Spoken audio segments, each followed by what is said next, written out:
Élèves de première, bonjour. Donc, on va corriger ensemble l'exercice 1 qui était à faire, ça vous permet de vérifier votre production. Alors, on vous dit qu'un violon, il est constitué de 4 cordes fabriquées avec le même matériau, mais dont l'épaisseur est différente. Alors, ces cordes ont la même longueur, les 4 cordes ont la même longueur, 55 centimètres. Et lorsqu'un violoniste pose un doigt sur une corde, elle modifie la longueur avec laquelle cette dernière peut vibrer. Alors, on vous donne ici le numéro des 4 cordes et la fréquence fondamentale des 4 cordes et la note de musique correspondante. Dans la première question, on vous demande ici de classer les cordes de la plus épaisse à la plus fine en justifiant. Alors comment on fait? On regarde la formule ici du cours qui relie la fréquence de vibration fondamentale d'une corde à ses caractéristiques que sont sa longueur, sa tension et sa masse linéique. Alors ici la longueur étant fixe, dans le cas du violon, on va ici s'intéresser à la masse linéique. Et on nous demande de classer les cordes de la plus épaisse à la plus fine. Alors une corde épaisse correspond à une masse linéique plus grande qu'une corde fine. Donc l'idée c'est de voir comment ici varie la masse linéique en fonction de la valeur de la fréquence. Et on voit très bien ici que la fréquence du son émis par une corde est d'autant plus grande que la masse linéique mu ici de la corde est petite. Parce qu'effectivement la masse linéique est au dénominateur. Donc c'est ce que j'ai écrit ici, comme le montre la formule, la fréquence du son fondamental émis par une corde est d'autant plus grande que la masse linéique mu de la corde est petite. Or on a dit que la masse linéique est proportionnelle à la taille, ou plutôt à l'épaisseur de la corde. Donc cela signifie, si je reprends ici, que les fréquences basses correspondent à des cordes épaisses et les fréquences élevées correspondent à des cordes fines. Donc finalement, on peut classer les cordes en fonction des notes ici ou des fréquences ici.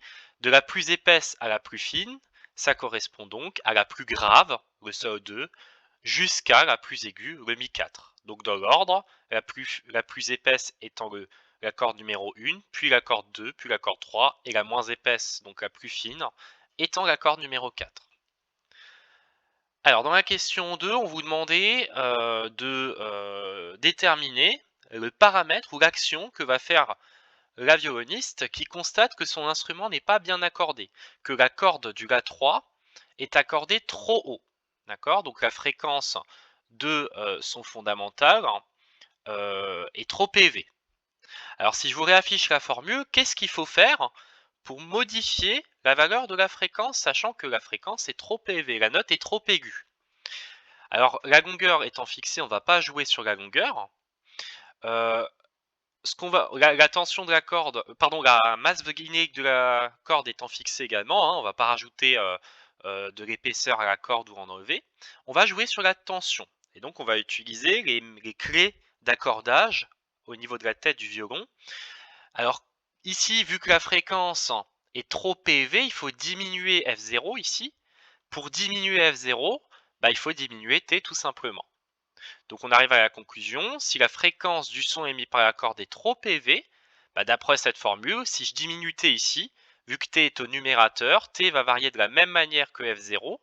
Donc si je diminue la tension ici T, alors on va bien diminuer la fréquence F0 du son émis par celle-ci. Donc entre parenthèses, je vous ai mis le petit commentaire. Hein.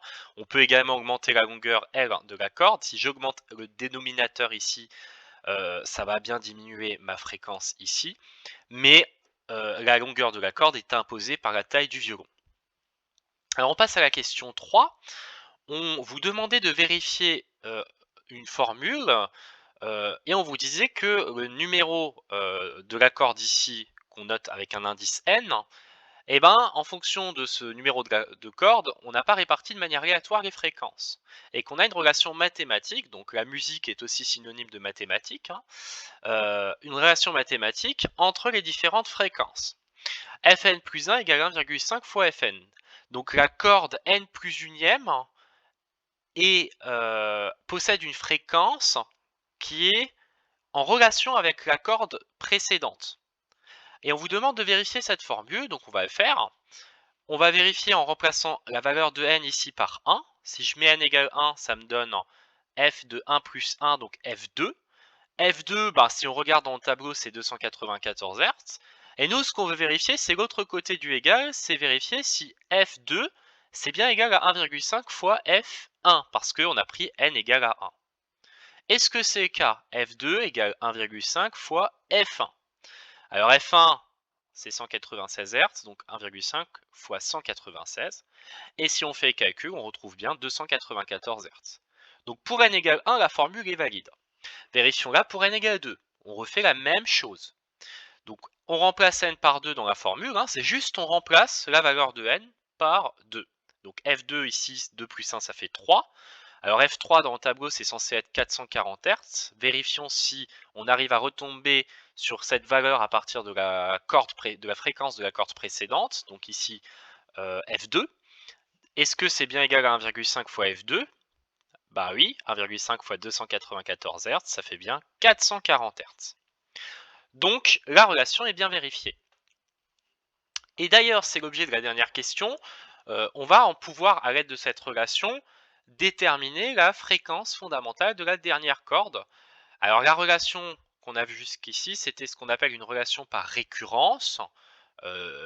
Et donc on va s'intéresser aux suites, notamment géométriques, dans un chapitre suivant qui concernera les modèles démographiques. Alors ici, pour calculer F4, on va réappliquer cette formule, mais vous remarquerez que dans la formule, si je reviens sur la formule, Fn plus 1 égale 1,5 plus fois Fn, bah pour avoir F4 ici, il faut prendre n égale à 3, parce que 3 plus 1, ça fait 4. Donc si je prends n égale 3, j'obtiens F de 3 plus 1, donc F4, donc la fréquence de la corde 4, qui est égale à 1,5 fois la fréquence de la corde précédente. Ça tombe bien, on la connaît, elle vaut 440 Hz. J'applique la formule et je peux en déduire que la fréquence fondamentale de la corde 4 est de 660 Hz, qu'on peut donc compléter dans le tableau. N'hésitez pas à revenir dans la vidéo et à mettre sur pause au moment nécessaire afin d'éviter effectivement et de mieux comprendre l'exercice. Je suis peut-être allé un petit peu vite au moment de la correction.